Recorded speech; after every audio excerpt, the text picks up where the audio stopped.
Sebanyak 103 crosser ambil bagian di ajang Open Grass Track Championship tahun 2022 dalam memperingati HUT ke-445 Kota Takengon di sirkuit Gading, Kampung Gelampang Gading, Kecamatan Linge, Kabupaten Aceh Tengah. Event berlangsung selama 2 hari sejak 12 sampai 13 Februari 2022 yang diikuti oleh para pembalap motor cross dari Aceh Tengah, Bandar Meriah, Melaboh, Biren, Lok Semawe, dan Sumatera Utara. Kemeriahan ajang balap motocross ini terlihat dari antusias ratusan penonton yang memadati sirkuit milik Kampung Gelampang Gading itu. Memang, sirkuit ini dipersiapkan untuk menjadi aset kampung yang dibangun di areal seluas lebih kurang 8 hektar dengan view pegunungan ditumbuhi hutan pinus. Selain itu juga ada kebun buah naga dan kebun buah apel. Penonton juga bisa merasakan sensasi menikmati kuliner khas Linge yaitu tape ubi. Meskipun terlihat ramai penonton, panitia mewajibkan bagi warga untuk memakai masker dan juga disediakan gerai vaksinasi massal di area sirkuit.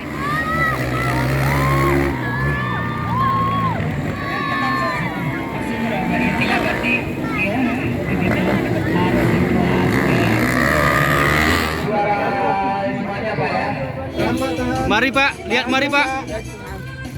Oke.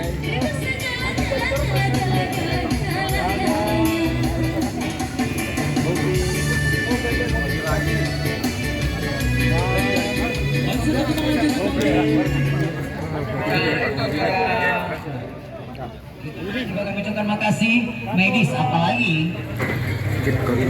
Artinya sangat ini Pak ya, strategis ya dengan adanya sirkuit ini Pak ya. Betul. Untuk beberapa sirkuit mungkin kami ini yang ada di seputaran kecamatan ini sekarang lebih bagus. Pak, dengan melihat kondisi lokasinya yang seperti ini, kira-kira ke depan apa upaya pemerintah? Apakah akan kita tingkatkan kembali Pak? Ya harus. Saya sudah katakan harus kita tingkatkan, banyak yang mesti dibenahi, termasuk pintu masuk, pintu keluar, di parkiran, keamanan, bagaimana agar ya bisa nyaman, menonton bisa nyaman, bisa menikmati alam yang ada di sekitar sini. Jadi ini diupayakan nanti ada sertifikat nasional. Dari Redelong Budi Fatria, Serambi On TV.